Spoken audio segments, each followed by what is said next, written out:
बिस्मिल्लाहिर्रहमानिर्रहीम। शमशाद साहब ने इंडिया से पूछा जी, सलाम दोनों हाथ से करना चाहिए या एक हाथ से करना चाहिए? देखें, इमाम बुखारी ने बाब बांधा है दो हाथ से मुसाफा, और उसमें अब्दुल्लाह बिन मसूद रज़ी अल्लाह तआला अन्हु से हदीस ज़िक्र की है कि अल्लमनी रसूलुल्लाह सल्लल्लाहु अलैहि वसल्लम व कफ़ी बैन कफ़ैहि।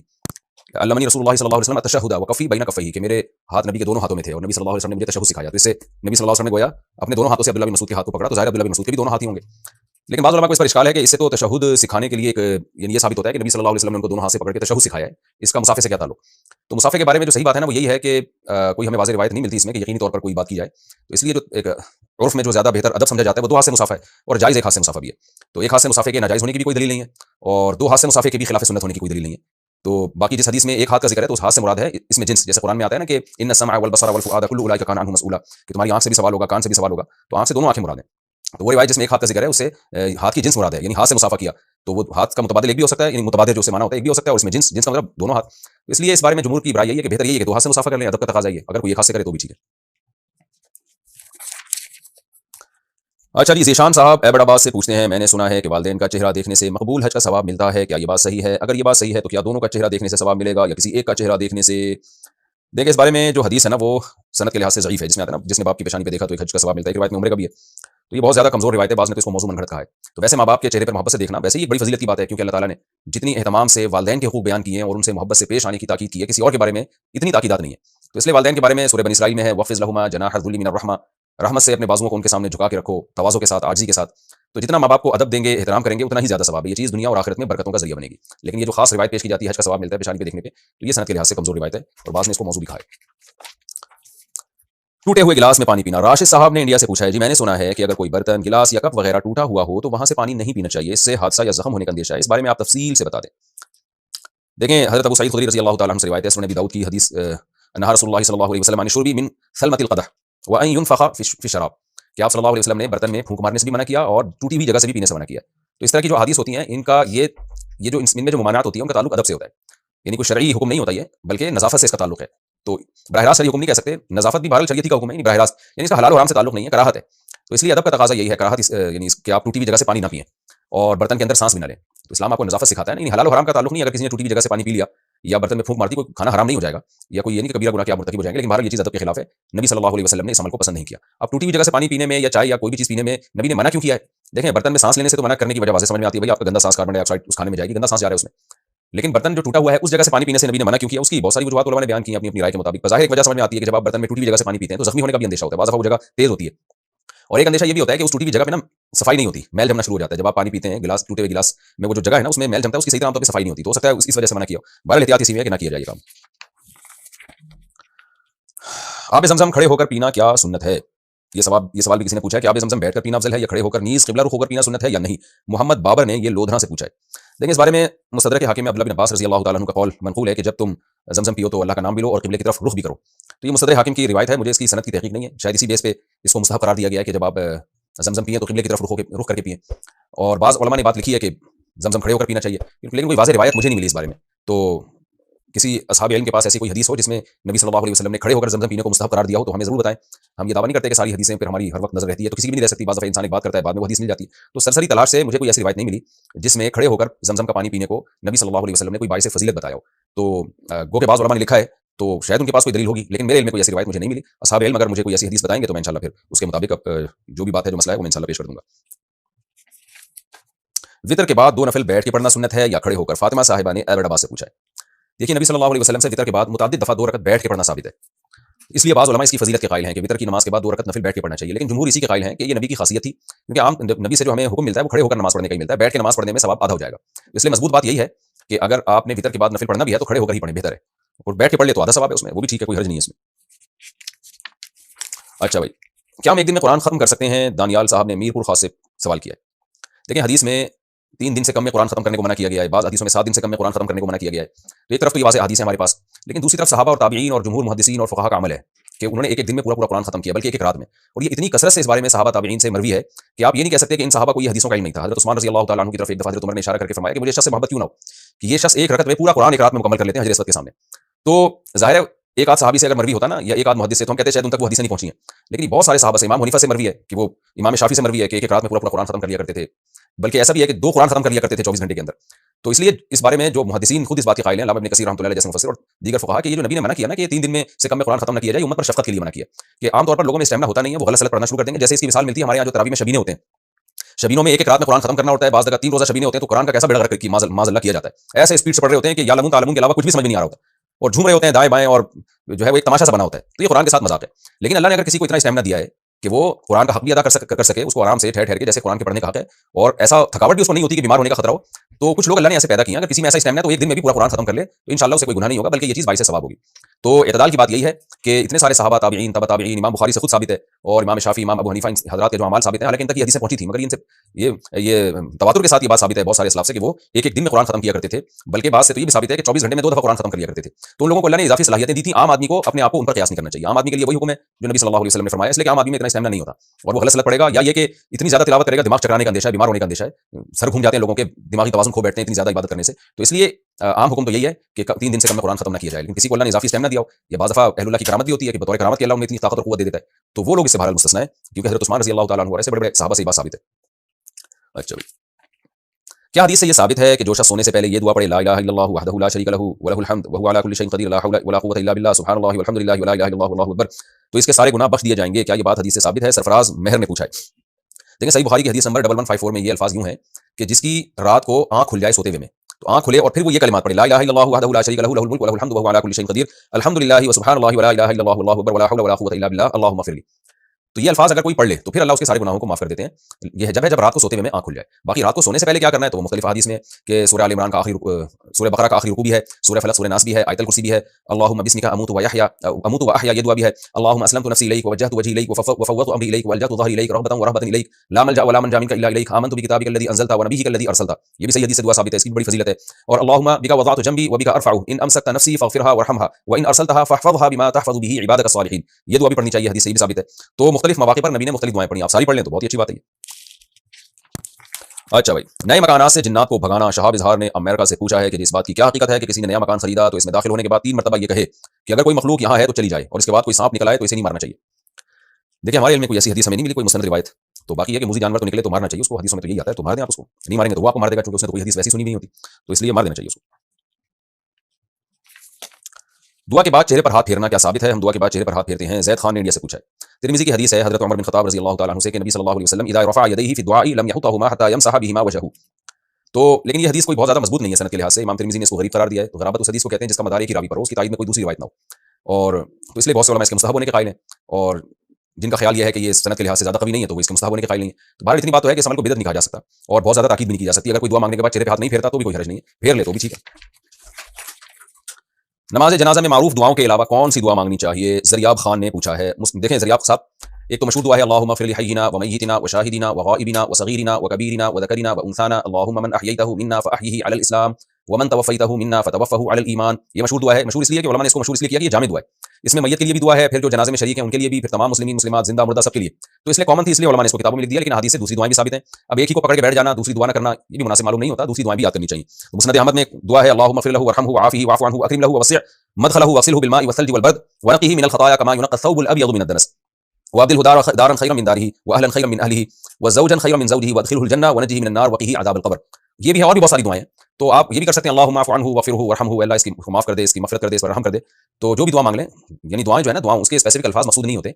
तो इसलिए उलमा इसके कायल हैं कि जिन मौके पर हदीस में दुआएं आती हैं ना, तो ज़रूरी नहीं कि वही आप कोई भी कुरान में, यानी क्योंकि नमाज जनाज़ा है बहरहाल नमाज, तो उसमें कोशिश ये हो कि वो दुआएं मांगी जाएं जो कुरान और सुन्नत से साबित हो। ऐसा ना हो कि अपने अल्फाज में आप दुआ मांगना शुरू कर दें, क्योंकि ये फिर अपने अल्फाज में दुआ मांगना ये कलाम उन्नास के मुशाबे हो जाएगा, लोगों का कलाम बन जाता है, और नमाज में आप कलाम नहीं कर सकते। तो इसलिए नमाज चाहे फ़र्ज़ नमाज हो, नफिल नमाज हो, सुन्नत नमाज हो या नमाज जनाज़ा हो, उसमें आप दुआ जब मांगेंगे तो ये जरूरी नहीं है कि जो दुआएं हदीस से साबित हैं वही मांगनी है। इस मौके पे जो हदीस से साबित है, कोई भी दुआ जो हदीस में किसी और मौके के लिए भी है या कुरान में किसी और मौके के लिए भी, वो भी मांग सकते हैं आप। जैसे हम तहियात के बाद जो दुआ मांगते हैं, रब्बि जअलनी मुक़ीमस सलाति व मिन ज़ुर्रिय्यती, अब हदीस में तो अल्लाहुम्मा ज़लमतु नफ़्सी वाली दुआ है, लेकिन उलमा कहते हैं रब्बि जअलनी भी मांग सकते हैं, क्योंकि दुआ का मौका है ना, तो कोई भी दुआ मांग ले। तो लेकिन वो दुआ कलामुन नास, यानी लोगों के कलाम के मुशाबे नहीं होनी चाहिए, जो हम आम तौर पे बातचीत कर रहे होते हैं ना अपने अल्फाज में। ये जरूर है कि नमाज में जब दुआ मांगी जाए तो कुरान में या हदीस में उसका तज़किरा जरूरी है, चाहे इस मौके के लिए ना भी हो, लेकिन फी नफ्सिही वो अल्फाज साबित हो, इतना काफी है। किसी को जॉब दिलाकर कमीशन लेना। हाफिज गुलाम साहब ने पूछा है जी, एक शख्स ने कंपनी में शामिल होकर दूसरे को कंपनी में शामिल कराया, इस पर इसका कमीशन लेना कैसा है? देखिए, कमीशन किसी भी जायज़ काम का लिया जा सकता है, बशर्ते कि वो काम पहले से आपके जिम्मे ना हो। मिसाल के तौर पर कंपनी आपको जो तनख्वाह दे रही है, तो इस काम की तनख्वाह दे रही है कि आपके कामों में एक काम ये भी है कि आपने इंटरव्यू लेके लोगों को सेलेक्ट करना है कंपनी के लिए, या ये कि आपने लोगों को कंपनी से मिलाना है इंटरव्यू के लिए या सिलेक्शन के लिए। तो कंपनी में आपकी जॉब ही इस टाइप की थी, तो फिर तो कंपनी आपको इसके पहले से पैसे दे रही है ना इस काम के, फिर अलग से आप खांचा खोल नहीं सकते, वो खांचा खोलेंगे तो हराम होगा, आपके लिए रिश्वत होगी। लेकिन अगर कंपनी में आपको तनख्वाह इस काम की नहीं मिल रही, तनख्वाह जिस काम की मिल रही है वो अलग काम है, ये बिल्कुल आप एक साइड में एक बिजनेस कर रहे हैं कि लोगों को आप अपनी कंपनी में जॉब दिला रहे हैं, तो चूंकि आपके जिम्मे कंपनी की तरफ से है नहीं, तो आपका अलग से एक बिजनेस है, तो फिर आप उसका कमीशन ले सकते हैं। कोई भी किसी को जॉब दिलाने का कमीशन ले सकता है, इसमें ये शर्त है कि कंपनी के साथ धोखा ना हो, यानी ना है लोगों को आप जॉब ना दिलाएं सिर्फ कमीशन की लालच में। और दूसरा ये कि ये काम आप उस वक्त करेंगे कि जब आपके कंपनी ने जो काम आपके जिम्मे लगाया वो मुतासिर ना हो। वो काम अगर मुतासिर हो रहा है तो फिर जाहिर है आपको तो कंपनी ने जिस काम के लिए रखा पहले तो आपने वो करना है ना, ये तो आपने साइड में करना है। बाज़ लोग ये होता है कंपनी ने कोई काम किसी के जिम्मे लगाया, वो काम कर नहीं रहा, अपने साइड में वहां पर जो है ना वो अपना मंजन मंजन बेच रहे होते हैं, गुटके मुटके बेच रहे होते हैं अपने, तो वो फिर जायज नहीं होगा। अच्छा भाई, सहाबी ने अल्लाह से मांगा तो घर की चक्की खुद ब खुद चलने लगी, क्या कोई ऐसा वाकया हदीस से साबित है? शाहरुख अहमद ने कराची से पूछा है। देखें, ये वाकया मुख्तलिफ हदीसों में है जिनमें थोड़ा सा आपस में मतन का इख्तलाफ भी है। बाज़ रिवायात में मिलता है कि अंसारी साहबी के साथ ऐसा हुआ कि घर में चक्की खुद ब खुद चलने लगी और आटा निकलने लगा, और बाज़ में ये कि बनी इसराइल के एक शख्स के तौर पर ये वाकया का तज़किरा हदीस में मिलता है। तो लेकिन मजमू ज़वाइद में अल्लामा हैथमी ने इस वाक़े को सही करार दिया है। ज़ाहिर है जब हदीस की बात आएगी तो फिर मुहद्दिसीन ही फैसला करेंगे ना, तो अल्लामा हैथमी बहुत बड़े मुहद्दिस गुज़रे, उन्होंने इस वाक़े की असल को दुरुस्त करार दिया कि फ़ी नफ्सिही ये वाकया साबित है कि अब बनी इसराइल का है या अंसारी साहबी का, तो इस बारे में मैं कोई राय यकीनी तौर पर कायम नहीं कर सकता, लेकिन इतनी बात है कि ये वाकया बहरहाल अल्लामा हैथमी की राय के मुताबिक साबित है। शेख रिजवान साहब ने पूछा है जी, अगर कोई शख्स किसी दूसरे को सलाम भेजे तो क्या इसे पहुंचाना जरूरी है? क्योंकि बाज़ लोग गुफ्तगू के आखिर में रस्मी तौर पर बोल देते हैं कि घर वालों को सलाम कह देना, इसका क्या हुक्म है? देखिए, जब कोई आपसे कहता है ना फलां को मेरा सलाम पहुंचा देना, आप कहते हैं अच्छा, तो ये वादा है, तो वादे का हुक्म यही है कि उसको पूरा करना एक अखलाकी जिम्मेदारी है आपकी। अगर आप पूरे नहीं करते तो इंतहाई गैर अखलाकी हरकत है। इल्ला ये कि आप को कोई उज़र हो, कोई शरई उज़र है जिसकी वजह से मसलन भूल गए आप, या ये कि आपको हर्ज हो रहा है कि इतने लोगों को सलाम का बोल दिया, किसको पहुंचाऊंगा मैं, तो बेहतर तो यही है कि जब भी कोई आपसे कहे कि फला फला को मेरा सलाम कह दिएगा, तो आप यूं कह दिया करें ठीक है इंशाल्लाह याद रहा तो सलाम पहुंचा दूंगा मैं। और लेकिन मेरा ख्याल ये है कि आमतौर पर ना ये बाज़ दफ़ा वादे की नीयत नहीं होती, कहने वाला भी रस्मी तौर पे कह रहा होता है और सुनने वाला भी रस्मी तौर पे, कहने वाले को भी पता है कि ये पाबंद नहीं है और सुनने वाले को भी पता है कि मैं कोई सलाम पहुंचाने का पाबंद नहीं हूं। तो ये कराइन से पता चलेगा कि ये आदमी रस्मी तौर पर एक दूसरे को कहा जा रहा है कि सच्ची मुच्ची का कहा जा रहा है। तो आपका अगर ख्याल है कि सच्ची मुच्ची का कहा जा रहा है, बाज़ दफ़ा इंसान ताकीद से कहता है यार फलां आदमी से मुलाकात हो तो मेरा सलाम पहुंचा देना, वो मजाक में नहीं कह रहा होता, वो सच्ची मुच्ची में कह रहा होता है। तो ऐसे मौके पे अगर आपने हामी भर ली तो फिर आप पर शर्म वाजिब है कि आप उसको सलाम पहुंचाएं, क्योंकि वो इत्मीनान करके बैठा है कि मेरी तरफ से पहुंचा देगा तो उसको खुशी होगी। तो ऐसे मौके पे या तो हामी भरे नहीं या उसको फिर पहुंचाएं सलाम, फिर आप पर लाजिम है। लेकिन अगर रस्मी तौर पर पता नहीं इतने लोगों को लोग एक दूसरे को कह रहे होते हैं अभी दुआ में याद रखना, कहते हैं अच्छा याद रखूंगा, तो अब बाज़ दफ़ा भूल जाता है आदमी। तो बहुत सी चीज़ें रस्मी तौर पर होती हैं, वो हकीकत नहीं होती उनकी, और बहुत सी चीज़ें सच्ची मुच्ची में होती हैं। अगर विलादत के बाद बच्चे के कान में अजान नहीं दी गई तो वो अब क्या करें? मेरी गैर मुस्लिम दोस्त मुसलमान हो गई थी और एक मुसलमान से शादी कर ली थी। उसका जब बच्चा हुआ था तो उस वक्त वो 4 महीने के लिए अपने मैके आई हुई थी। वहां होते हुए वो अपने बच्चे के कान में अजान नहीं दिलवा सकी। अब उसका बच्चा 8 साल का हो गया है, अजान के मामले में वो क्या करे? देखें, अजान बच्चे के कान में अजान देना एक सुन्नत अमल है, मुस्तहब अमल है, तो अब बड़ा हो गया तो अब देने को, क्योंकि शरीयत में इसका कोई टाइम मुतय्यन नहीं। बेहतर तो यही है कि मुस्तहब तो यही है कि जितना जल्दी हो सके दी जाए, दाएं कान में अजान बाएं कान में इकामत।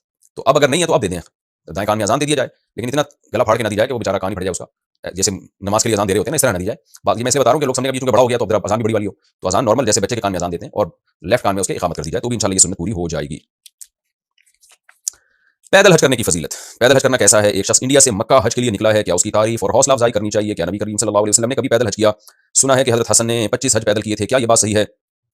देखिए, पैदल हज करने की हदीस में मुमानात आई है और इस तरह के अल्फाज हैं कि अल्लाह ताला इस बात से मुस्तगनी है कि एक औरत के बारे में ना वो पैदल निकली हुई थी कि इतनी तकलीफ में किसी को डाले। लेकिन हम दूसरी तरफ देखते हैं हजरत हसन का अमल भी है, इराक से कूफा से पैदल चल के जाया करते थे और कहा करते थे कि मुझे शर्म आती है कि मैं अल्लाह के घर में सवार होकर जाऊं। इसी तरह इस पर भी तकरीबन उलमा का इत्तेफाक है कि कोई पैदल हज की मन्नत मान ले तो मन्नत भी उस पर लाजिम हो जाती है। मसलन कोई ये कहना कि मैं अपने घर से बैतुल्लाह पैदल जाऊंगा हज करने के लिए, तो ये मन्नत लाजिम हो जाती है। हालांकि मन्नत गैर शरई कामों की लाजिम नहीं होती। तो तभी हदीस में आता है कि जिसने पैदल हज की मन्नत मानी है ना, तो वो मशक्कत है, तो जाहिर है वो मन्नत को पूरा नहीं करेगा, हज करेगा सवार होकर, लेकिन फिर दम देगा। तो ये दम देना इसकी अलामत है कि उस पर ये मन्नत पूरी करना वाजिब हो गया था। तो मन्नत पूरी करना तो जब भी वाजिब होता है ना, जब इबादत की मन्नत मानी हो। अगर कोई मन्नत कर ले कि मैं फलां बिदअत का इर्तिकाब करूंगा, तो वो मन्नत मुनक़िद नहीं होती, गुनाह की मन्नत मुनक़िद नहीं होती, बिदअत की मन्नत मुनक़िद नहीं होती। तो इसलिए जमहूर उलमा इसी के कायल हैं कि अगर यानी जो हदीस में आता है ना कि पैदल हज से नबी ने मना किया है, तो ये भी शफ़क़त के लिए मना किया, क्योंकि पैदल हज करना आसान काम नहीं है। मौत का खतरा होता है, कहत से, प्यास और भूख से हलाक होने का खतरा होता है, डाकुओं का खतरा होता है, 20 किस्म के मसाइल होते हैं। तो इसलिए उम्मत पे शफ़क़त की वजह से रसूलुल्लाह सल्लल्लाहु अलैहि वसल्लम ने मना किया। लेकिन अगर कोई ताकतवर है, पावरफुल है, रास्ते में अमन है, जवान आदमी है, जा सकता है और जज्बा है उसका, तो वो अगर बैतुल्लाह के अदब और एहतराम में पैदल सफर करता है और उसको वो खतरात लाहिक नहीं है और बहुत ज्यादा मुशक्कत का भी खतरा नहीं है, बाज़ लोगों में ऐसा स्टैमिना होता है, तो फिर पैदल हज करना मुस्तहब अमल है। ये बैतुल्लाह की अज़मत है कि आप अल्लाह के घर को पैदल निकले। इसकी मिसाल है जैसे जनाजे को आप पैदल भी लेके जाते हैं, सवारी में भी, तो पैदल जनाजे को ले जाने में जनाजे की ताज़ीम ज्यादा है, सवारी में ले जाते हैं लोग आसानी की खातिर। तो यहाँ भी ऐसे ही है कि अगर किसी को अल्लाह ने बहुत ज्यादा कुव्वत और हिम्मत और ताकत दी है और बैतुल्लाह की ताज़ीम में वो कह रहा है कि मैं अपने घर से पैदल जाऊंगा ताकि अल्लाह के घर की अज़मत का एक इज़हार हो, और उसकी सेहत भी है, डाकुओं का खतरा भी नहीं है और शोबाजी भी उसकी नीयत नहीं है कि मैं कोई रिकॉर्ड कायम करके लोगों से वाह लूंगा, तो फिर ये अमल मुस्तहब अमल है, अच्छा अमल है, बैतुल्लाह की अज़मत का सवाब मिलेगा उसको। लेकिन नॉर्मली एक आम आदमी के लिए ये पसंदीदा अमल नहीं है, तो आम आदमी में तो इसकी ताकत नहीं है। अब आपने जो पूछा कि इंडिया से कोई साहब पैदल हज करने के लिए चले, भाई अगर पावरफुल आदमी है और अल्लाह ने उसको ताकत दी है और उसकी शोबाजी की नीयत भी नहीं है, तो अल्लाह से उम्मीद की जा सकती है इंशाल्लाह उसको सवाब मिलेगा। बाकी लोग ये कहते हैं कि भाई शोबाजी कर रहा है, व्लॉग बना बना के डाल रहा है, तो देखें, व्लॉग बना के डालना ये जरूरी नहीं कि शोबाजी की नीयत से हो। शोबाजी का ताल्लुक दिल से है, दिल में किसके क्या है वो अल्लाह ही जानता है। तो अगर कोई बता रहा है कि मैं यहाँ पहुंच गया, हो सकता है लोगों को मोटिवेट करने के लिए कर रहा हो, तो आप यकीनी तौर पर किसी के दिल के बारे में कैसे कह सकते हैं? तो ये जो शोबाजियों के हम फतवे लगा देते हैं ना कि फलां शो मार रहा है, ये बहुत मुश्किल काम है। हदीस में हमें अच्छा गुमान रखने का हुक्म है। तो शोबाजी की नीयत होनी नहीं चाहिए। रियाकारी, नमूद और शोबाजी पसंदीदा चीज़ नहीं है, खासतौर पर इबादत में।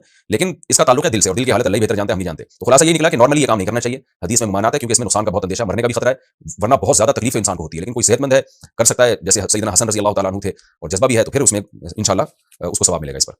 अगर किसी मज़दूर को पुरानी इमारत की बुनियादें तोड़ने के दौरान सोना मिल जाए, तो वो किसकी मिल्कियत होगा? ज़रा उस मज़दूर का नंबर दे दें भाई। मजदूर की मिल्कियत में होगा या इमारत के मौजूदा मालिक की मिल्कियत में होगा या हुकूमत वक्त की? और अगर वो मजदूर सोना बेचना चाहे तो इसका खरीदना मेरे लिए जायज़ होगा या नहीं? ज़ियाउर रहमान, इस्लामाबाद से।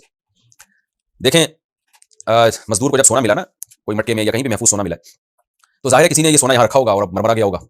मौजूदा मालिक तो इसलिए मालिक नहीं है कि ये चीज़ें आमतौर पर पुरानी हो। अगर वाज़ेह कराइन से पता चल जाए ना कि इस ज़मीन का जो इस ज़मीन का मालिक है उसने दफन किया है, तो फिर तो वही उसका मालिक होगा। लेकिन जाहिर है उसने दफन किया होता, तो ये चीज़ें ऐसी नहीं है कि दफन करके भूल गया और मजदूर को खुदाई के दौरान मिल गया फिर भी आगे नहीं बता रहा। तो मजदूर को चाहिए ऐसे मौके पे जब वो मिल गया ना, तो फौरन उसको छुपाए लोगों से। पहला काम तो ये करे। छुपाना इसलिए जरूरी है कि हर आदमी दावा करेगा मेरा है, मेरा है, मेरा है, क्योंकि इतनी बड़ी चीज़ के लोग दावे करते हैं और वो नाजायज़ दावे होते हैं आमतौर पर। तो मजदूर पहले तो तहकीक करे कि इसका असल मालिक कौन हो सकता है। मौजूदा मालिक कराइन से पता चल जाए। कराइन से ऐसे पता चलेगा कि इतनी बड़ी चीज़ अगर मौजूदा मालिक ने, जो ज़मीन का मालिक है, उसने दफन की होती ना, तो वो आके खुद बता देता कि भाई ये खुदाई के दौरान यहाँ जो मटका निकलेगा वो मेरा है, पहले बता दूं मैं। लेकिन जाहिर है उसने ऐसी कोई बात नहीं की, तो ये इसकी अलामत है कि ये उसका नहीं है। तो अब ये है कि इससे पहले वाले मालिक का हो सकता है या उससे पहले वाले मालिक का हो सकता है। तो मालिक का तलाश करना यहाँ बहुत मुश्किल काम है, क्योंकि जिसका भी होता, अगर वो जिंदा होता तो वो यानी वो पहले से निकालता या पहले से होशियार रहता। तो गालिब यही है कि जिसका था, कौन था, वो मर चुका है। गालिब गुमान यही है। तो और ऐसी सूरत में उसके मालिक को या वारिसों को तलाश करना बड़ा मुश्किल काम है। तो बहरहाल अव्वलीन कोशिश ये करे जिस तरह से पॉसिबल हो कि असल मालिक तक पहुंचने की कोशिश करे, वो नहीं है तो उसके वारिसों तक। लेकिन अगर ये मुमकिन नहीं है या इस दौरान खतरा है कि रास फाश हो गया तो लोग कब्जा करेंगे, कत्ल वारस शुरू हो जाती है ऐसे मौके पे, तो फिर ये लुक्ता है। तो लुक्ता कहते हैं गुमशुदा चीज। तो ऐसे मजदूर को चाहिए कि उसको महफूज रख ले। और असल हुक्म तो ये था कि बैतुल माल में जमा करा दे, हुकूमत को दे दे। लेकिन आजकल बैतुल माल में जमा कराना भी जायज़ नहीं है। उसकी वजह ये कि बैतुल माल में जैसे ही हुकूमती एहलकार से राब्ता करेगा तो वो खुद हथिया लेगा सारा।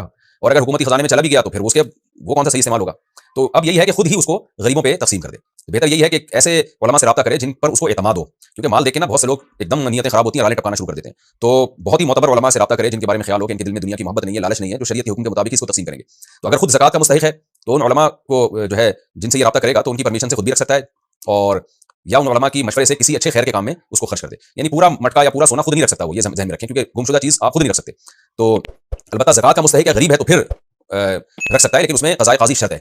क़ज़ाए क़ाज़ी का मतलब ये कि हुकूमत को की इल्म में लाके, लेकिन आजकल चूंकि हुकूमत के इल्म में लाने से कोई फ़ायदा हासिल नहीं होगा, उल्टा वो बर्बादी हो जाएगा। तो फिर उलमा जो है वो हुकूमत या क़ाज़ी के नाइब मकाम है, कायम मकाम है, तो उनके इल्म में ले आए और फिर उनके इल्म में ला के फिर अपने बारे में भी बता दे, अपना ज़कात का मुस्तहिक होना भी साबित कर दे। तो उलमा इसकी ज़रूरत के मुताबिक हो सकता है इसी का उसमें से कुछ वज़ीफ़ा बांध दें। फिर ये उलमा की ज़िम्मेदारी है कि उसको अल्लाह को हाज़िर नाज़िर जान के उसको उसके मसरिफ़ में खर्च करें, और मसारिफ़ में खुद ये मज़दूर भी एक मसरिफ़ है, यानी इसको भी दिया जा सकता है। हदीस से ये बात साबित है। क्या कोई औरत आंखों में लेंस लगा सकती है? अच्छा, इन्होंने सवाल ये भी पूछा था कि क्या मैं उससे ये मटका खरीद सकता हूं? तो ये जो है ना, जब ये उलमा की मजलिस में जाएगा जो क़ज़ाए क़ाज़ी के हुक्म में होंगे, तो वहां फिर ये खुद भी खरीद सकता है उनसे। यानी ये शख्स जिसने सवाल पूछा है, आप भी खरीद सकते हैं, उसको उसकी कीमत दे दें। ये भी हो सकता है कि जिसने मटका लिया है ना मजदूर, उसके लिए मटका संभालना मुश्किल हो रहा है, तो आप उसकी मार्केट वैल्यू के हिसाब से मजदूर से वो खरीद लें, फिर आप उसके मालिक हैं। जो रकम है मजदूर, फिर वो रकम उलमा के पास ले जाए, जो मोतबर उलमा। मैं बार बार ये बात बता रहा हूँ कि जो लालची, ऐसा ना हो कि हर फील्ड में जैसे एक नंबर भी होते हैं, दो नंबर भी होते हैं, तो ऐसे किसी मौलवी के पास ले गया, पता चला वही दो नंबर निकला, वो सारा खुद ही खा गया, लेके भाग गया। तो बड़े मसाले आजकल पैसों के मामले में बहुत ही कम तकवा और लिल्लाहियत हमें नजर आती है। तो वो फिर वो रकम जो है मजदूर, वो रकम उलमा के पास ले जाए कि जी मुझे इतना गोल्ड मिला था, तो मैंने बेच के ये मेरे पास पैसा आया है, तो ये लुक्ते के हुक्म में पैसा। तो वो उलमा बताएंगे जी इसका क्या करना है। और उलमा पर फिर शरअ लाजिम है कि अगर ये शख्स ज़कात का मुस्तहिक है जो मजदूर लेकर आया है, तो इसको भी इसमें से दिया जाए। वो खुद फिर फैसला करेंगे कि कितना कहाँ खर्च किया जाए। क्या कोई औरत आंखों में लेंस लगा सकती है? अच्छा, जो उलमा उसको करेंगे ना, वो खैर के कामों में खर्च करेंगे, वो अपनी ज़ात पे इसको इस्तेमाल नहीं कर सकते। ये भी ज़हन में मसला रखें। मदारिस में दिया जा सकता है या यतीमों पे दिया जा सकता है, गरीबों पे, बेवाओं पे, ऐसी लोगों पे खर्च किया जाएगा, खैर के कामों में, ज़कात के मुस्तहिकीन में खर्च किया जाएगा उसको। क्या कोई औरत आंखों में लेंस लगा सकती है शादी ब्याह के मौके पर या अपने शौहर के लिए? बराह करम जवाब इनायत फरमाएं। उम्मे फातिमा लाहौर से। देखिए, लेंस लगाना जायज़ है अगर उसका मकसद गैर महरम मर्दों के सामने शो मारना ना हो। औरत के लिए गैर मर्दों के सामने किसी भी किस्म की ज़ीनत वो हराम है। तो यहाँ भी अगर गैर मर्दों के सामने उनको अट्रैक्ट करना मकसद ना हो, तो फिर जायज़ चीज़ है। शौहर के सामने तो और ज़्यादा सवाब की बात है, और वैसे ज़ेब ज़ीनत के तौर पर इस्तेमाल किया जा सकता है। फ्रीलांसिंग में कुछ प्रोजेक्ट्स ऐसे आते हैं जिनमें यूनिवर्सिटी के बच्चे अपने इम्तिहानात, होमवर्क और असाइनमेंट वगैरह पैसे देकर ऑनलाइन हल करवाते हैं। क्या इस तरह के प्रोजेक्ट्स फ्रीलांसिंग में करना जायज़ होगा और क्या उसकी आमदन हलाल होगी या नहीं? साजिद इकबाल।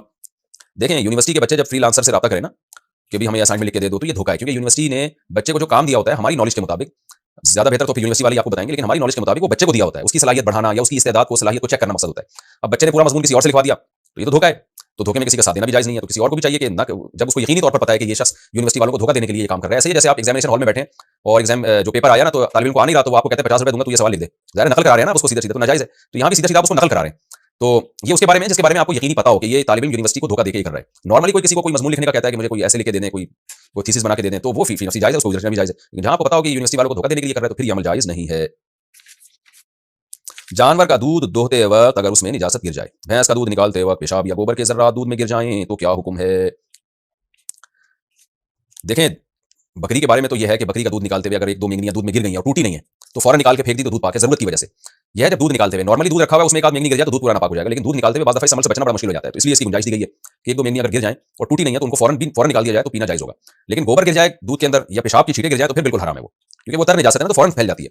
तो अब अल्लाह गवालों को हिदायत दे, वो ख्याल नहीं करते पेशाब का, लेकिन अब आप वहम ना करें, जब तक हमें यकीन ना हो गोबर के गिरने का या पेशाब के गिरने का, उस वक्त तक हम उसको पाक ही समझेंगे। हैवी डिपॉजिट पर घर लेना। अनवेज लाखानी ने मुंबई से पूछा है कि क्या हैवी डिपॉजिट पर घर लेना जायज है, घर का लेन देन। देखिए, हैवी डिपॉजिट दे के किराए पे घर लेना, अगर उसकी वजह से किराए में बहुत ज्यादा कमी हो रही है तो फिर ये नाजायज है। मिसाल के तौर पर एक घर है जिसका आमतौर पर किराया 30,000 लिया जाता है, 30, 35, 25 ये रेट चल रहे हैं उसके, और डिपॉजिट होता है 6 महीने का रेंट। तो हमारे यहाँ जैसे पाकिस्तान में तो यही है। लेकिन एक आदमी ने क्या किया, उसने डिपॉजिट कई गुना ज्यादा मांग लिया आपसे, और उसके बदले में जो 30,000 किराया बनता था वो 5,000 कर दिया, 10,000 कर दिया, यानी वाज़ेह फर्क है।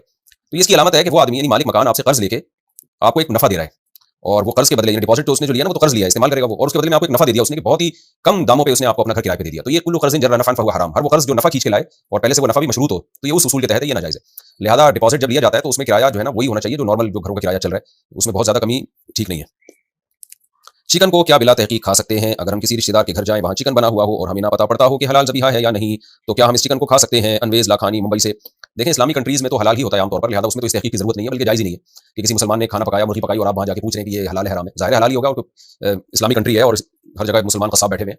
लेकिन गैर मुस्लिम कंट्री में अगर कोई चिकन पकाता है और जो बनाने वाला, आपको इन्वाइट करने वाला ज्यादा दीनदार नहीं है, क्योंकि मुसलमानों में एक बहुत बड़ा तबका एक लिबरल से मुसलमानों का भी आ गया जो ज्यादा हलाल हराम की परवाह नहीं करते, तो रियासत भी गैर मुस्लिम है और जो इन्वाइट कर रहा है आपको वो भी कोई ज्यादा नेक परहेजगार नहीं है, तो फिर आप पर वहां तहकीक करना वाजिब है। आप पूछें कि भाई ये जो आपने चिकन पकाई है तो हलाल ज़बीहा है या नहीं है, क्योंकि गैर मुस्लिम कंट्रीज में बहुत से मुसलमान भी हलाल हराम का की परवाह किए बगैर कोई मशीन ज़बीहा खा रहा है, कोई मुर्दार भी अल्लाह ताला माफ फरमाए बाज़ लोग खा लेते हैं, तो वहां पर फिर ये तहकीक करना जरूरी है। फिर अगर वो इत्मीनान दिला दे कि नहीं जी मैंने तसल्ली की है और बता दे कि मैंने ऐसी जगह से खरीदा है जहां के बारे में मुझे इत्मीनान है कि हाथ से ही ज़बा करते हैं, तो फिर इतना अगर वो बात ऐसी करता है और आपको गालिब गुमान हो जाता है कि ये झूठ नहीं बोल रहा होगा, तो फिर मजीद तजस्सुस नहीं करना चाहिए, खा लेना चाहिए। कहते हैं जी बहन चक्कर चलाती हो तो क्या मैं घर पे बता सकता हूँ? मैंने गलती से अपनी बहन की प्राइवेसी चेक कर ली, वो बॉयफ्रेंड बनाई हुई है, तो क्या मुझे ये बात घर पे बतानी चाहिए या नहीं, और मैंने जो गुनाह किया इसका कफारा क्या होगा? देखें, अगर आप बहन के बड़े भाई हैं तो घर के मर्दों की जिम्मेदारी होती है कि घर की औरतों पर नजर रखें, बड़ा भाई भी बाप की जगह होता है। तो अगर आपने उनको रुसवा करने के लिए नहीं बल्कि या उनके ऐप को दुनिया में फैलाने के लिए नहीं बल्कि उनकी तरबियत के लिए प्राइवेसी चेक की है, तो काम तो आपने बहरहाल मैं नहीं उसको एप्रिशिएट करूंगा, किसी की प्राइवेसी में घुसना ठीक नहीं है। घुसना भी हो तो पहले बता दिया जाए कि भाई हम आपकी निगरानी कर रहे हैं, आपको ऐसा उल्टा सीधा काम ना करें। जैसे बाप बेटे को कहते हैं कि बेटा मैं तुम्हारा मोबाइल कभी भी खोल के चेक कर सकता हूं, तो पासवर्ड आप उससे नहीं छुपाएं, मैं हैक भी कर सकता हूं और मैं लॉक भी खुलवा सकता हूं, तो पहले से इत्तला दे दी जाए। या कोई बंद कमरे में कंप्यूटर देखता है बच्चा बैठ के, तो उसको बता दिया जाए बेटा अंदर से कुंडी लगाने की इजाजत नहीं है आपको, बुरी बात है, और अगर आपने लगाई तो मैं दरवाजा तोड़ के भी आ सकता हूं किसी वक्त, तो पहले से इत्तला दे दी जाए।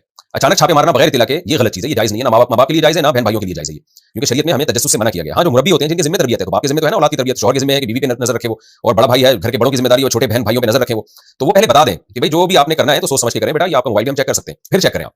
तो आपने अगर ऐसी इत्तला दी भी थी बहन को तो अच्छी बात है, नहीं दी तो फिर आपने अचानक प्राइवेसी में घुसे, ये ठीक अमल नहीं था आपका, इस पे आप तौबा इस्तिगफार करें। लेकिन अब जब हो गया ये काम और आपको पता चल गया है तो आप बहन को पहले एक दफा बता दें, चुपके से ले जाके उसका राज लोगों के सामने फाश न करें, उसको रुसवा न करें, उसको बता दें कि देखो इस तरह से है और तुम ये अमल छोड़ दो और ये बुरी हरकत है, इससे खराबी फैलती है सोसाइटी में। कहीं शादी करनी है तो बताओ हमें, हम तुम्हारी शादी की बात चलाते हैं वहां पे और उसकी फिर मदद करें, बल्कि आप उसके साथ अगर उसका कोई बॉयफ्रेंड है वो उससे शादी करना चाहती है तो उसकी मदद करें, आप वालिदैन से बात करें, भाई बहन जवान है तो हमें उसकी शादी करनी चाहिए। लेकिन अगर शादी उसकी मुमकिन ही नहीं है या वो करनी नहीं चाहती है शादी, या वो लड़का बहुत ही गैर कुफू है, हम पल्ला है ही नहीं, जोड़ का रिश्ता ही नहीं है, तो फिर आप एक दफा उसको जरूर मौका दें संभलने का। लोगों को तो वैसे भी नहीं बताना, यानी माँ बाप को भी ना बताएं, छुपा के रखें इसको। लेकिन अगर आप समझते हैं और फिर उसको बता दें आज के बाद में तुम्हारी निगरानी करूंगा, और फिर भी अगर वो दोबारा हरकत करती है फिर अपने वालिद को जरूर बताएं आप, ताकि अभी से कंट्रोल करें, इससे पहले कि मामला और आगे बढ़ जाए। दूसरा, सजदा करना भूल गए तो क्या करें? अच्छा, ये मैं आपको बता दूं, जिन साहब ने अपनी बहन के बारे में पूछा है ना, कि ऐसा ना हो कि आप उसको जलील करना शुरू कर दें लोगों के सामने, या ताने देना, या लोगों में जाके बताना शुरू कर दें, या दूसरे बहन भाइयों को बताना शुरू कर दें कि ये चक्कर चला रही है। तो किसी की बुराई को एक्सपोज करना, किसी को रुसवा करना, ये बहुत बड़ा कबीरा गुनाह है। तो अगर ना सुधरे तो सिर्फ अब्बा को बता दें और किसी को भी ना बताएं।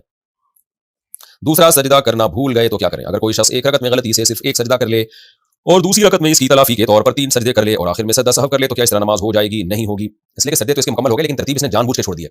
तो होता यह है कि अगर आपको बाद में याद आया कि मैंने तो एक सजदा किया दूसरा किया ही नहीं है, तो जब याद आए फौरन आप सजदे में चले जाएं और दूसरा सजदा समझ के वो करें, उसके बाद से जो अरकान अदा किए थे दोबारा अदा करें वो। मिसाल के तौर पर आपने पहली रकत में पहला सजदा किया, दूसरा भूल गए आप, अब दूसरी रकत के लिए खड़े हुए, रुकू कर लिया, सजदा कर लिया, तीसरी रकत के लिए खड़े हुए, तीसरी में याद आया कि भाई पहली रकत में मैंने दूसरा सजदा तो किया ही नहीं था, तो आप वहीं से डायरेक्ट सजदे में जाएं और इसी नियत से कि ये पहली रकत का दूसरा सजदा है, और उसके बाद फिर दूसरी रकत करें, पढ़ें, रुकू करें, कौमा करें, 2 सजदे करें, यानी पूरी नमाज उसके बाद से दोबारा पढ़ें आप, सजदे के बाद से जहां से नमाज पढ़ी है ना वो, ताकि तरतीब खराब ना हो।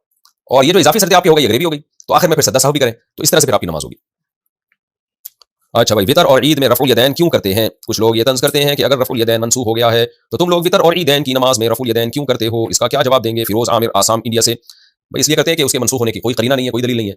आम नमाजों में जो रुकू सजदे का रफुल यदैन है उसमें तो बहुत सारे कराइन है उसके मनसूख होने के, जैसे मैं बताता भी रहता हूँ, इसमें मेरे क्लिप भी बने हुए। इमाम तिरमिज़ी जो इमाम बुखारी के शागिर्द हैं, उन्होंने क्या कहा है कि जहाँ रफुल यदैन की हदीस जिक्र की वहाँ उन्होंने फरमाया कि वो भी यक़ूलु बादु अहलिल इल्म मिन अस्हाबिन नबी सल्लल्लाहु अलैहि वसल्लम, यही बात सहाबा का कौल है, अस्हाब नबी में से। असहाब इल्म में से, और जहाँ रफ़ुल यदैन ना करने की हदीस बयान की, वो फरमाया वो भी यक़ूलु गैरु वाहिद मिन अहलिल इल्म मिन असहाबी नबी सल्लल्लाहु अलैहि वसल्लम, बहुत सारे उलमा सहाबा का ये कौल है कि रफ़ुल यदैन नहीं करना चाहिए। फिर अहले मदीना जिन्होंने नबी की आखिरी नमाज देखी, उनके बारे में इमाम मालिक का कौल है कि वो रफ़ुल यदैन नहीं करते थे। और कूफा जो अब्दुल्लाह बिन मसूद और हज़रत अली रज़ियल्लाहु तआला अन्हु के शागिर्दों का गढ़ है, जहाँ 1400 सहाबा ने हिजरत की। हज़रत अली और अब्दुल्लाह बिन मसूद तो इल्म में बहुत फजीलत है इनको दूसरे असहाब पर, तो इनके शागिर्दों में कोई भी रफ़ुल यदैन नहीं करता था। तो ये वाज़ेह क़राइन है कि रफ़ुल यदैन जो है, जो तकबीर तहरीमा के अलावा वाला रफ़ुल यदैन है, वो नबी सल्लल्लाहु अलैहि वसल्लम ने आखिरी उम्र में तर्क कर दिया था। यानी आपका मुख्तलिफ मामूर है, पहले 2 सजदों में भी करते थे, उसका तर्क भी साबित है। फिर रुकू और क़ौमे से उठते हुए भी करते थे, उसका तर्क भी मजबूत क़राइन से साबित है।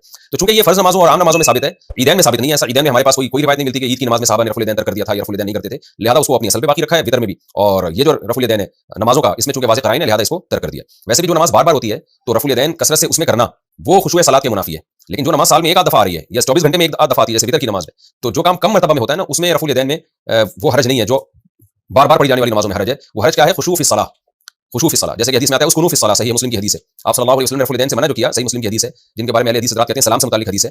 तो अव्वल तो वो सलाम से मुताल्लिक उसमें कोई सराहत नहीं है, 2 हदीसें जिन दोनों को मर्ज कर दिया जाता है आपस में। तो एक सलाम से मुताल्लिक है, एक में कोई सलाम की क़ैद नहीं है। लेकिन अगर फर्ज़ कर लिया जाए कि वो सलाम से मुताल्लिक है, तो वो सलाम, इससे पता चलता है कि सलाम के वक्त भी रफ़ुल यदैन होता था, जिसको नबी सल्लल्लाहु अलैहि वसल्लम ने मना किया। तो उसकुनू फी सलाह जो है ना, नमाज में सुकूनत पैदा करो, ये रफ़ुल यदैन से मना करते हुए नबी ने फरमाया।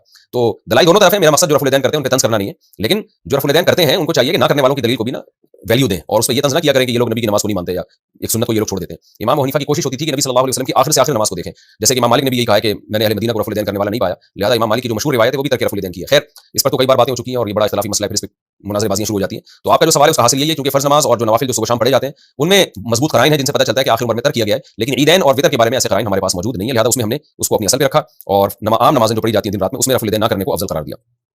यतीम के घर खाना खाना क्या हराम है? यतीम का माल खाना हराम होता है, लेकिन अगर यतीम आपका खास रिश्तेदार हो और वहां आपका आना जाना हो, और जब आप वहां जाते हो तो वो आपको खाने का कहता हो, तो क्या वहां जाकर खाना पीना जायज होगा या हराम होगा? हुसैन अहमद कोहिस्तान से। देखें, यतीम अगर बालिग है तो फिर यतीम है ही नहीं। बाज़ दफ़ा बालिग को भी मजाजन यतीम कह दिया जाता है जिसके अब्बा फौत हो गए। अगर बालिग है फिर तो उसके घर खाना खाना जायज है अगर वो खुशी से खिला रहा है। लेकिन अगर वो नाबालिग बच्चा है और आपके साथ रहता भी नहीं है, अगर रहता है ना, तो फिर उसका माल अपने माल के साथ जरूरत के वक्त खर्च कर सकते हैं कि उसने खिला दिया तो फिर आपने अपने पैसों से उसको खिला दिया, तो हिसाब बराबर हो जाएगा। लेकिन अगर वो अलग रहता है तो फिर वो अपने माल से अगर आपको खिलाता है तो आपके लिए खाना जायज नहीं है। वजह उसकी है कि जो नाबालिग बच्चा है ना, वो शरीयत में अपना माल सदका नहीं कर सकता। सदका जिसको देगा तो उसके लिए लेना हराम है। तो और अगर वो बहुत इसरार कर रहा है आपको खाना खिलाने पर, तो और आपको खतरा है कि दिल टूट जाएगा खाना खाए बगैर हम गए, तो फिर आप खाना खाएं और किसी हदिये के नाम पे ना उसको रकम लौटा दें।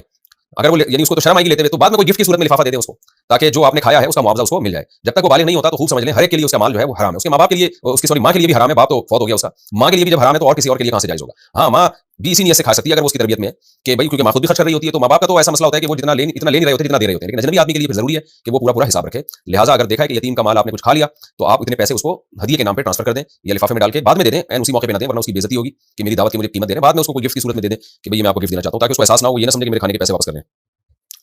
व्हाट्सएप पर इस्लामिक ग्रुप बनाना। मैंने व्हाट्सएप पर एक इस्लामिक ग्रुप बनाया हुआ है जिसमें इस्लामिक वीडियोस और हदीस सेंड करता हूं। क्या ये जायज़ है? आसिम साहब कश्मीर से। जायज़ है, मुस्तनद हदीस सेंड किया करें और मुस्तनद शरीया काम। क्या सल्लु अलैहि वसल्लिमु तस्लीमा की आयत दुरूद शरीफ है? कुरान शरीफ में जो ये आयत है, इन्नल्लाह व मलाइकतहु युसल्लूना अलन नबी या अय्युहल्लज़ीना आमनू सल्लु अलैहि वसल्लिमु तस्लीमा, क्या ये दुरूद शरीफ में शुमार होगा? मैं इसको अक्सर पढ़ता हूं। नहीं जी, ये आयत दुरूद शरीफ में शुमार नहीं होती, इसमें तो दुरूद पढ़ने का हुक्म दिया गया है। तो इस आयत को पढ़ने के बाद दुरूद पढ़ना चाहिए। अल्लाहुम्मा सल्लि अला मुहम्मदिन अब्दिका व रसूलिक व अला आलिहि व सहबिहि अजमईन, ये है। और कोई भी दुरूद आप पढ़ लें तो इस आयत के पढ़ने से दुरूद का सवाब नहीं मिलेगा। पोस्टमार्टम के एवज में पैसे लेना। जो लोग एक्सीडेंट में या किसी हादसे में मरते हैं तो गवर्नमेंट इनका पोस्टमार्टम करती है और कभी इसका कोई उज़्व, किडनी वगैरह भी निकाल लेती है और इसके बदले में कुछ पैसे भी देती है। क्या वो पैसे लेना जायज़ है? मोहम्मद सिद्दीक, बिहार, इंडिया से। देखें, पोस्टमार्टम, किसी ने किसी बंदे को कत्ल किया हो और कातिल का पता चलाने के लिए पोस्टमार्टम जरूरी हो, उसके बगैर पता चलना मुमकिन ही ना हो, तो बाज़ उलमा ऐसे मौके पे पोस्टमार्टम की गुंजाइश देते हैं। लेकिन जमहूर इसके भी कायल नहीं है कि लाश का पोस्टमार्टम किया जाए, और बल्कि होना ये चाहिए कातिल का दूसरे ज़राए से अंदाजा लगाया जाए, दूसरे शवाहिद से। लेकिन बहरहाल अगर पोस्टमार्टम के बगैर कातिल को पकड़ना मुमकिन ही ना हो, तो फिर बाज़ उलमा गुंजाइश देते हैं कि इतना पोस्टमार्टम जो सिर्फ यानी ऐसा ना हो कि पूरा चीर फाड़ के उसको ऐसे जैसे बकरे ज़बा होते हैं हमारे यहाँ, तो ऐसा ना हो, बल्कि जिस हद तक जरूरत हो उस हद तक उसकी बॉडी को छेड़ा जाए, तो बाज़ हज़रात इसकी गुंजाइश देते हैं। लेकिन आपने जो पोस्टमार्टम का जिक्र किया, एक्सीडेंट हो गया तो फिर पोस्टमार्टम, तो ये इसकी कोई शदीद जरूरत नहीं है। लिहाजा ये पोस्टमार्टम बेइकरामी में आएगा लाश की, और बिल्कुल हराम है, नाजायज़ है। इस्लाम ने मैयत की बहुत एहतराम का हुक्म दिया है, उसको प्रॉपर गुस्ल देने का, जनाजा पढ़ने का, कफन देने का, फिर क़िबला रुख लिटाने का, प्रॉपर वे में बहुत ज़्यादा मैयत का इकराम है शरीयत में, इस्लाम में। तो इसलिए उसकी इस तरह से पोस्टमार्टम उसका जायज़ नहीं है, और उसमें फिर ताउन करना भी जायज़ नहीं है, और ताउन के एवज़ में पैसे लेना भी जायज़ नहीं है। और खास तौर पर जब बुढ़ते बुढ़ते उसके मार्केट से शॉर्ट होने का अंदेशा हो तो फिर बिल्कुल स्पेयर पार्ट्स की शॉप थोड़ी है कि आप उसके पार्ट्स निकाल के दे रहे हैं लोगों को। इमामत और तरावीह के पैसे मुतय्यन करके लेना। क्या मैं रमज़ान में नमाज और तरावी के लिए पैसे मुतय्यन कर सकता हूं या नहीं? मैं 5 वक्त की नमाज पढ़ाऊंगा और इसके साथ तरावी में कुरान भी सुनाऊंगा। क्या इसके बदले में पूरे महीने के कुछ पैसे मुतय्यन कर सकता हूं या नहीं? अल्ताफ हुसैन, इंडिया से। देखिए, फ़र्ज़ नमाज अगर आप अपने ज़िम्मे ले लें तो ज़रूरत और हाजत की वजह से इस पे तनख्वाह लेना जायज़ है, क्योंकि फ़र्ज़ नमाज एक इस्लाम के अरकान में से एक रुकन है और उसकी हाजत है, क्योंकि अगर उसकी तनख्वाह हराम होगी तो ये चीज़ छूट जाएगी, यानी लोग पाबंदी नहीं करेंगे इमाम। तो आप रमज़ान में अगर 1 महीना फ़र्ज़ नमाज पढ़ाना चाहते हैं तो उसकी आप तनख्वाह मुतय्यन कर सकते हैं, यानी मुतय्यन तनख्वाह। लेकिन तरावी की उजरत लेना बिल्कुल नाजायज़ है, क्योंकि तरावी एक नफिल नमाज है, सुन्नत मुअक्कदा, जमात इसकी सुन्नत मुअक्कदा है, लेकिन मुअक्कदा अलल किफ़ाया है, यानी सब पे तरावी की जमात से नमाज पढ़ना कोई लाज़िम नहीं है, मुअक्कदा भी नहीं है, अफजल है, और कुरान सुना जाता है इसमें। तो तरावी की उजरत बिल्कुल नाजायज़ है, इसलिए कि क्योंकि ये तो जमात से पढ़ना लाज़िम ही नहीं है ना, कोई इमाम ना मिले तो अकेले पढ़ लो भाई। और इसमें जो उजरत दी जाती है कुरान सुनाने की, तो कुरान की तिलावत की उजरत भी हराम है, उसमें तो पूरी नमाज है, पूरा प्रॉपर टाइम दे रहे हैं आप, यहाँ तो आप तिलावत की गोया उजरत ले रहे हैं। तो इसलिए इसमें जितने भी बड़े बड़े फतावा हैं, जितने भी बड़े बड़े दारुल इफ्ता हैं, दारुल देवबंद है, बिनोरी टाउन है, जामिया रशीद है और दारुल कुरंगी है, जामिया अशरफिया है, जितने भी हमारे मशहूर मुफ्तियान इकराम और बड़े बड़े दारुल इफ्ता हैं, सबके नजदीक इसकी आमदन को नाजायज करार दिया गया है। लिहाजा कारी को चाहिए कि अपने सवाब को बर्बाद न करे, कुरान का जो सवाब है वो तरावी की उजरत लेकर जाया न करे, लोगों को बता दिया करे कि भाई मुझे मैं फ्री में तरावी पढ़ाऊंगा, मेरी कोई उजरत नहीं है, मुझे सिर्फ अल्लाह से आखिरत में अजर चाहिए, और ना लालच करे, ना लोगों से उम्मीदें लगाए। तो बिल्कुल अल्लाह की रज़ा के लिए पढ़ाए, अपने दिल को साफ करे, क्योंकि इतना सवाब अल्लाह उसको देगा। अगर उसके दिल में लालच आ गई, सारे सवाब का बेड़ा गर्क हो जाएगा उसके। फिर अगर कोई अपनी खुशी से कोई हदिया देते तो उसमें तो अल्लाह की तरफ से कोई पाबंदी नहीं है, लेकिन ये दिल में हरगिज़ नियत न करे और लालच भी न करे इसकी। अगर फलां गुनाह किया तो इस्लाम से निकल जाऊंगा, ये अल्फाज कहने का हुक्म। जो बंदा कसम खाता है या वादा करता है कि मैं ये गुनाह नहीं करूंगा, अगर वो गुनाह किया तो इस्लाम से खारिज हो जाऊंगा, फिर अगर बाद में इस बंदे से वो गुनाह सरजद हो जाता है तो इस्लाम से खारिज हो जाएगा। अगर हाँ तो इसका कफारा क्या होगा? मोहम्मद दानी सऊदी अरब से इससे कसम का कफारा लाजिम होता है, इस्लाम से खारिज नहीं होता इंसान, लेकिन बहुत खतरनाक अल्फाज है ये। कभी भी ऐसे अल्फाज ज़बान से मजाक में भी अदा ना करें, सीरियसली अदा करना तो बहुत दूर की बात है। तो खुदा न खास्ता वो गुनाह कर लिया है तो गुनाह से तौबा भी करे, कसम का कफारा भी अदा करे, और एहतियातन मैं कह रहा हूं कि एहतियात इसी में है कि कलमा पढ़ के दोबारा, यानी ताकि ईमान की एहतियातन तजदीद कर ले। और अगर निकाह उसने किया हुआ था तो एहतियात इसी में है कि दोबारा उस निकाह की तजदीद कर ले। दो गवाहों के सामने कहते बीवी से इजाजत लेके कि मैं तुमसे अपना दोबारा निकाह करना चाहता हूं, ये अल्फाज कहते, और दो गवाहों के सामने कहते मैंने अपनी साबिक़ा बीवी से दोबारा निकाह कर लिया। तो ये एहतियातन मैं कह रहा हूं, लेकिन वैसे आइंदा ऐसे अल्फाज इस्तेमाल हरगिज़ ना करे। उसूली तौर पर बस तौबा इस्तिग़फ़ार काफी है, और कसम का कफारा दे दे, 10 गरीबों को 2 टाइम का खाना खिलाना, खुद अगर गरीब है तो 3 लगातार रोजे रख ले। कौन सा प्रैंक जायज़ और कौन सा नाजायज़ है? क्या इस्लाम में प्रैंक करना जायज़ है? अगर जायज़ है तो इसकी क्या हुदूद हैं? अगर सामने वाले बंदे की नफ्सियात को समझकर हल्का फुल्का प्रैंक किया जाए जिससे वो आपे से बाहर ना हो तो क्या इसकी इजाजत होगी? मोहम्मद अबू ज़र इंडिया से। हाँ, जो शर्तें आपने बताई हैं उसके तहत जायज़ है, सामने वाले का पता है आपको, ज़्यादा हाइपर नहीं हो जाएगा, ये ज़्यादा तकलीफ नहीं होगी, और फिर जो तकलीफ होगी उसकी तलाफी भी कर ली जाएगी। इसकी मिसाल ऐसे जैसे नबी सल्लल्लाहु अलैहि वसल्लम ने एक बूढ़ी औरत से कहा कि बूढ़ी औरतें जन्नत में नहीं जाएंगी। एक बूढ़ी औरत ने पूछा कि या रसूल अल्लाह क्या मैं जन्नत में जाऊंगी? आपने फरमाया बूढ़ी औरतें जन्नत में नहीं जाएंगी। तो बेचारी रोने लगी, फिर आपने उसको तसल्ली दी, फरमाया कि जवान होकर जाएंगी। तो बाज़ दफा मिजाज जब किसी से किया जाता है तो शुरू में उसको थोड़ी तकलीफ दी जाती है, लेकिन ये तकलीफ एक बड़ी खुशी का पेश खैमा होती है, तमहीद होती है। वो तकलीफ से वो एक बड़ी राहत का जरिया बनती है। वो बूढ़ी औरत कितना खुश हुई होगी जब उसको इस गम के बाद अल्लाह ने खुशी दी होगी।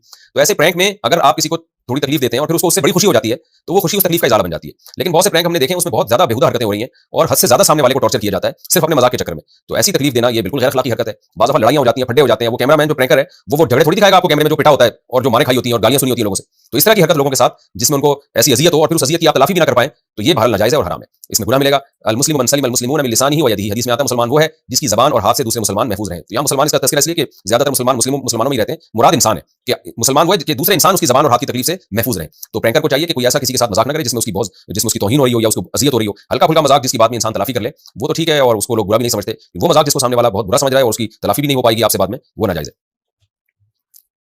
अतहियात के अल्फाज भूल जाएं तो नमाज का हुक्म। अगर नमाज में किसी से गलती हुई, जैसे तहियात में अल्फाज भूल जाते हो, याद ना आते हो, तो वो नमाज कैसे पढ़ेगा? क्या हर दफा सदा साहब से नमाज सही हो जाएगी? मोहम्मद अकमल भावलनगर से। तहियात के अल्फाज को किसी ने अगर मुसलसल रिपीट किया तो सदा साहब वाजिब हो जाता है, खूब समझ लें। लिहाजा तहियात एक ही दफा पढ़ें और एक दफा याद कर लें उसको। ये वहमियों पागलों की तरह बार बार अल्फाज को रिपीट करना, इससे दिमाग भी खराब होगा, डिप्रेशन में भी जाएंगे और नमाज भी खराब होगी। तो डॉक्टर को दिखाएं। कोई अगर फिर भी तहियात बार बार पढ़ रहा है ना तो डॉक्टर को बताए, फिर वो हमें तंग ना करे। वो डॉक्टर को बताया कि डॉक्टर साहब मैं बिल्कुल पागल हो गया हूं और एक लफ्ज़ को नमाज में कई बार रिपीट करता हूं, तो उसी वक्त डॉक्टर उसका उम्मीद इलाज कर देगा, क्योंकि बीमारी बढ़ती है तो कंट्रोल से बाहर हो जाती है।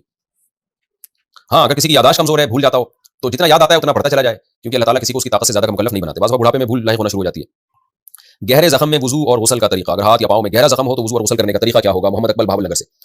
देखिए, अगर वुजू और गुस्ल में उस जख्म पे पानी डालना मुमकिन ना हो तो जख्म पे पट्टी बांधे और पट्टी पे मसा कर लिया करें, और अगर पट्टी भी ना हो तो प्लास्टिक बांध लें जख्म के ऊपर और नहा लें या गुस्ल कर लें और उसके बाद प्लास्टिक खोल दें, और फिर जो जगह खुश हो आराम से वहां पानी, जैसे यहाँ खुदा खासा जख्म में किसी के, तो जख्म हटा के बाकी जगहों को धो लें। बाकी और जो जगह धोना मुमकिन ना हो, आपको ख्याल है कि अगर वो जगह धोई तो जख्म तक पानी पहुंच जाएगा, तो उस जगह सिर्फ गीले हाथ से मसा कर लें, और जख्म के ऊपर अगर मसा करने से भी नुकसान होता है तो वो छोड़ दे जगह, वुजू हो जाएगा, गुस्ल भी हो जाएगा इंशाल्लाह। बालिग लड़कियों का कॉलेज यूनिवर्सिटी ट्रिप में जाना। कुछ कॉलेजेस और यूनिवर्सिटीज शुमाली इलाका जात में की तरफ अपनी ट्रिप भेजती हैं। क्या बालिग लड़कियों का ऐसी ट्रिप के साथ जाना जायज़ है? अगर सिर्फ लड़कियों का ट्रिप हो और कुछ इंतजामी उमूर को देखने के लिए 2-4 मर्द हज़रात भी हों तो इस सूरत में क्या हुक्म होगा? रिजवान अहमद ओकाड़ा से। नबी सल्लल्लाहु अलैहि वसल्लम ने औरत के लिए बगैर महरम के सफर को नाजायज़ करार दिया है। आप सल्लल्लाहु अलैहि वसल्लम ने फरमाया जिसका भी अल्लाह और आखिरत पर ईमान है वो अपने महरम के बगैर सफर न करे। तो शदीद जरूरत का सफर जिसमें महरम का इंतजाम ना हो उसकी तो इस जमाने में गुंजाइश दी जाती है, लेकिन ये इतना शदीद नौयत का सफर है और इसमें फितनों का अंदेशा बहुत ज्यादा होता है, तो इसलिए इसको मैं जायज़ नहीं समझता, क्योंकि नबी सल्लल्लाहु अलैहि वसल्लम ने जो हदीस है, सही हदीस है, बगैर महरम की औरत के लिए सफर हराम है। हाँ, फिर मैं बार बार कहूं कि जरूरत अगर हो और महरम का इंतजाम मुश्किल हो तो, और फितने का अंदेशा भी ना हो, तो उसकी गुंजाइश बहरहाल दी जा सकती है। जैसे आजकल जहाज में सफर होता है, किसी ने यहाँ से लाहौर जाना है और लाहौर में भी वहाँ उसके कोई महरम मौजूद है, तो उसमें भी एहतियात का तकाजा तो यही है कि यहाँ से महरम ही के साथ जाए। लेकिन बाज़ दफ़ा ऐसी इमरजेंसी होती है तो बाज़ उलमा उसकी गुंजाइश देते हैं कि अगर फितने का अंदेशा नहीं, औरत पर्दे में भी है और ये सब जो शरीयत के दीगर अहकाम को फॉलो कर रही है और जरूरत भी हो तो फिर गुंजाइश हो सकती है। लेकिन कॉलेज के ट्रिप पे जाने की और इतनी लड़कियों के साथ एक तूफान बदतमीजी वाला माहौल बना होता है तो उसमें इसकी जरूरत भी नहीं है, तो इसलिए, और इसमें फितना भी बहुत ज्यादा है। बाज़ लोग कहते हैं हमें तो कुछ नहीं हुआ था, हमारी तो बहन भी गई थी और घूम फिर कर आ गई। देखिए, फितने का मतलब ये नहीं होता कि फितने का यकीन हो। शरीयत के जो हुक्म का मदार है वो फितने के खौफ पर है, फितने के यकीन पर नहीं है। खौफ का मतलब है, इसकी मिसाल ऐसे जैसे कुछ लोग चर्च बांट रहे हो, आप अपने बच्चे को वहां बैठने से रोकोगे। अगर एक आदमी कहता है मेरा बच्चा तो बैठा था, उसने तो चर्च नहीं ली, वापस आ गया, तो आप कहेंगे भाई तेरा बच्चा बैठा था, नहीं ली चर्च, लेकिन खतरा तो है ना, तो मैं क्यों भेजूं ऐसी जगह पे जहां खतरा है कि मेरा बच्चा भी चर्च ना बन जाए। तो फितने के खौफ जहां होता है ना, वहां फितने का वाक़ई होना यकीन जरूरी नहीं है। तो खौफ फितना की वजह से शरीयत ने औरत को पर्दे और महरम के अहकाम दिए। तो ऐसे कॉलेज के ट्रिप में जब लड़कियां जाएंगी बगैर महरम के और जवान लड़कियां होंगी, तो मैं नहीं कह रहा कि लाजमी फितना होगा, फितने का खतरा होता है। तो शरीयत ने जहां भी फितने का खतरा हो वहां औरत के लिए बगैर महरम के सफर को हराम करार दिया। इसमें बुखारी मुस्लिम की सही हदीस मौजूद है। माँ बाप को चाहिए अपनी बच्चियों को कंट्रोल करें। जब बच्चियां बिगड़ती हैं ना, तो माँ बाप खून के आंसू होते हैं और ऐसा होते हैं कि उनकी जिंदगी, और याद रखो, एक दफा बच्ची में हया खत्म हो गई ना, अगर खराब हो गई, तो हया का वापस आना बड़ा मुश्किल होता है। तो इसलिए माँ बाप खून के आंसू होते हैं, फिर वो कहते हैं काश हम पहले एहतियात कर लेते। इमाम लंबी नमाज पढ़ाए या मुख्तसर? हदीस में आया है कि इमाम को चाहिए कि नमाज हल्की पढ़ाए, लेकिन आप सल्लल्लाहु अलैहि वसल्लम जुमा के दिन फजर की नमाज में लंबी क़िराअत करते थे। इसी तरह जुमा की नमाज और सलातुल कुसूफ की भी लंबी नमाजें साबित है, तो इन हदीस में तदबीर कैसे देंगे?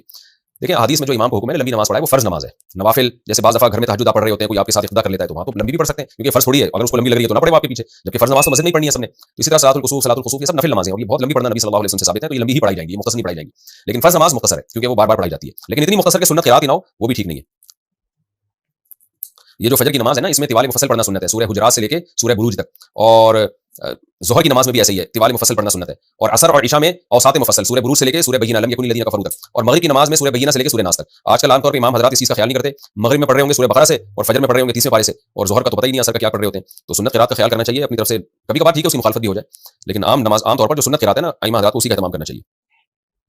अपनी इन्वेस्टमेंट के बगैर एक शख्स का सामान दूसरे को बेचना। मैंने एक पार्टी से सामान लिया और दूसरी पार्टी को बेच दिया, जबकि मैंने इसमें से कुछ इन्वेस्ट नहीं किया, यानी वो सामान खुद नहीं खरीदा था, बल्कि डायरेक्ट दूसरी पार्टी से पेमेंट लेके इसमें अपना प्रॉफिट रखकर पहले वाले को दे दिया। क्या ये सूरत जायज़ है? कामरान शेख इंडिया से। नहीं, जायज़ नहीं है। एक चीज़ आपने खरीदी नहीं, आगे बेच कैसे दिया आपने? शरन जायज़ है। आपको कमीशन एजेंट बनना चाहिए था। आप कहते कि भाई जिसको बेच रहे हैं ना, आप कहते कि मैं तुम्हें सामान दिलवा देता हूँ, तो मैं दिलवा देता हूँ, किसी बंदे से खरीद के तुम्हें दे देता हूँ और उसमें मेरा इतना कमीशन होगा। यूँ ना कहते कि मैं तुम्हें अपनी चीज़ बेच रहा हूँ, बल्कि आप कहते हैं मैं तुम्हें कहीं से अरेंज करके दे देता हूँ और प्रॉफिट तो बेचने वाले का ही होगा, मेरा बीच में कमीशन होगा जो इतना है। तो इस तरह से तो जायज़ था ये अमल। या आप बेचने का वादा कर सकते थे कि भाई मैं तुम्हें बेच नहीं रहा, लेकिन मैं तुमसे वादा करता हूँ कि मैं तुम्हें बेच दूंगा कल या परसों या कोई टाइम बता दें, और जो वादा था उससे पहले आप वो चीज़ खरीद के अपने कब्जे में लाते, उसके बाद फिर दोबारा कॉल करते उसको, हाँ भाई बताओ खरीदना है, तो उसको ये हक था कि वो इनकार कर दे, और ये भी हक है कि वो कहे ठीक है जी मैं अपने वादे पर कायम हूं। फिर आप नए सिरे से उसको बै करते, उससे खरीदो फरोख्त का मामला करते, चूंकि ये चीज़ आपके कब्जे में आ गई है, फिर आप बेच के जितना चाहे प्रॉफिट लेते। खुलासा क्या निकला? कब्जे से पहले किसी चीज़ को आप बेच नहीं सकते, मिल्कियत में आने से पहले और कब्जे से पहले, सिवाय प्रॉपर्टी मिल्कियत में आना काफ़ी, कब्जा जरूरी नहीं है। लेकिन जो मनकूली अशिया होती है, मूवेबल होती है, उनमें खरीदना भी जरूरी है और कब्जे में आना भी जरूरी है, इससे पहले आगे आप बेच नहीं सकते। तो लिहाजा कब्जे में खरीद के आगे बेचें, और अगर कब्जा नहीं लेना चाहते, खरीदना नहीं चाहते, फिर कमीशन, फिर दो तरीके कमीशन के, या तो कमीशन एजेंट बन जाए, आप कहें कि मैं किसी की चीज़ तुम्हें खरीदवा दूंगा, तुम्हें मैं दोनों के जैसे स्टेट एजेंट कर रहे होते हैं, उसका प्लॉट उसको बेचा और कमीशन लिया अपना, या ये कि आप बेचे नहीं, बेचने का वादा करें और बेचें उस वक्त जब खरीद के अपने कब्जे में ले लें। आधी नमाज खड़े होकर आधी कुर्सी पर बैठकर पढ़ना। एक शख्स बीमार है, रुकू और क़याम अच्छी तरह कर सकता है, जब वो सजदे में पहुंचता है तो कुर्सी पर बैठकर सजदा करता है, क्या इस तरह से नमाज जायज़ है, या इसे पूरी नमाज कुर्सी पर बैठकर अदा करनी चाहिए? ओकाशा मालकन, इस तरह से जायज़ है जिस तरह से आपने बयान किया, शुरू में क़याम करे और जब बाद में सजदा करने लगे तो चूंकि मुमकिन नहीं है तो वो इशारों से कर ले।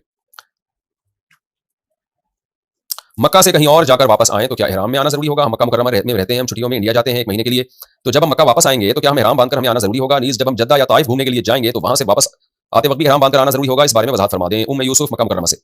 देखें, जद्दा तो मीकात के अंदर है, तो जद्दा से वापस आते हुए तो इहराम बांध के आना जरूरी नहीं है, कर लें तो अच्छी बात है, लेकिन ताइफ अगर गए या इंडिया गए तो फिर वापसी पे आपको मीकात से आप बगैर इहराम के नहीं गुजर सकते, क्योंकि मक्का जा रहे हैं ना।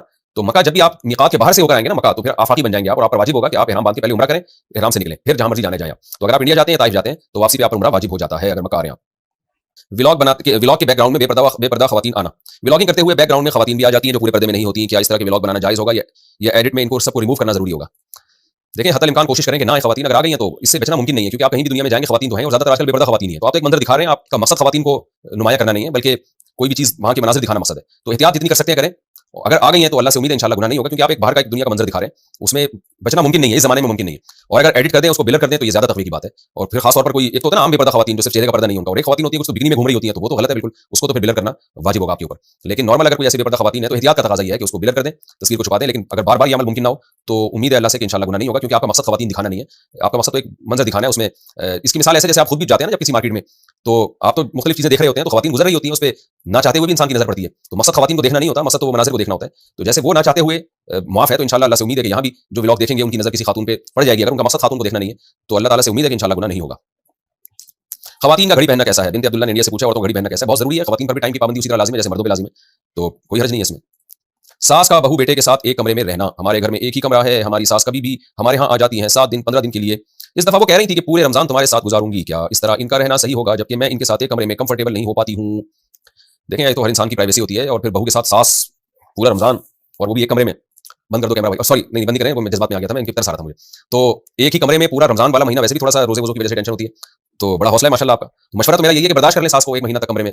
बुजुर्गों की खिदमतों का बहुत सवाब होता है, और ये बर्दाश्त करेंगी तो अल्लाह आपको अजर देगा, आपके शौहर की वादा मोहतरमा है। ये तो अखलाकियात वाला जवाब है, जितना आप बड़ों की खिदमत करेंगी, उनको बर्दाश्त करेंगी, इसकी दुनिया में भी अल्लाह बरकतें देगा, आखिरत में भी देगा इंशाल्लाह। बाकी शरीयत का कानून ये है कि भाई ये जाहिर है, यानी अगर आप इसको ना एक्सेप्ट करें तो आप अपने शौहर को कह सकती हैं भाई अलग कमरा बनाओ, मैं एक ही कमरे में कैसे 1 महीना रह सकती हूँ? तो आपके शौहर पर फिर भार लाजिम होगा कि वो आपके लिए अलग कमरे का इंतजाम करें। यानी कानून की बात तो ये है कि ये एक तरह का जुल्म है। कानून तो यही है कि सास या कोई भी एक ही कमरे में, आप ही के कमरे में 24 घंटे पड़ा रहे या पूरे महीने रहे, तो कोई भी रहे तो ये ज्यादती है, यानी क्योंकि किसी की प्राइवेसी होती है हर एक की। और इसलिए जुल्म तो है ये। लेकिन अखलाकियात की बात वो आप खुद बेहतर समझती हैं कि जितना मैंने बर्दाश्त करेंगे उतना ज़्यादा सवाब मिलेगा। इसकी मिसाल है जैसे आप बूढ़े को सीट दे देते हैं ना, पैसे तो आपने दिए लेकिन इकराम में आप खड़े हो जाते हैं, भाई बूढ़े को कहते हैं आप बैठ जाओ यार मेरी जगह पे। तो इकराम की बातें अखलाकियात एक अलग चीज़ है, कानून एक अलग चीज़ है। कानूनी तौर पर तो ये ज़्यादती है, बाकी आप अगर बर्दाश्त कर लेंगी तो अल्लाह आपको दुनिया में भी अजर देगा और इंशाअल्लाह आखिरत में भी अजर देगा। हमेशा तो नहीं रहेंगी ना, 1 महीना रमज़ान बर्दाश्त कर लें, चली जाएँगी बेचारी ईद के बाद। तो बूढ़े लोगों के साथ तो भाई जितना अच्छा सलूक करो, अल्लाह खुशी होता है इससे। बूढ़े हो या बड़े हो, खानदान के बड़े भी तो है ना। ये सास अगर बूढ़ी नहीं है तो बड़ों में तो शुमार होता है ना बहरहाल। बच्चे का नाम हज़रत बिलाल रखना, मैंने अपने बेटे का नाम हज़रत बिलाल रखा है, अगर इसको कहीं मदरसे या स्कूल में दाखिल करवाऊँ तो कहते हैं कि बिलाल के साथ हज़रत लगाना सही नहीं है, ये गुनाह है। तो क्या ये बात ठीक है? गुनाह तो नहीं है, नाम तो कुछ भी रख सकते हैं, हज़रत बिलाल रख दिया, हज़रत बिलाल रख दिया, लेकिन अजीब सा नाम है, लोग समझेंगे शायद वाक़ई हज़रत बिलाल रज़ी अल्लाह तआला अन्हु ही है, क्योंकि हज़रत बिलाल हज़रत एक लक़ब है ना। तो बहरहाल जायज़ है, गुनाह नहीं है। लेकिन वो काम करें क्यों जिस पर हर आदमी उँगली उठाए? तो ऐसा काम करना ही नहीं चाहिए।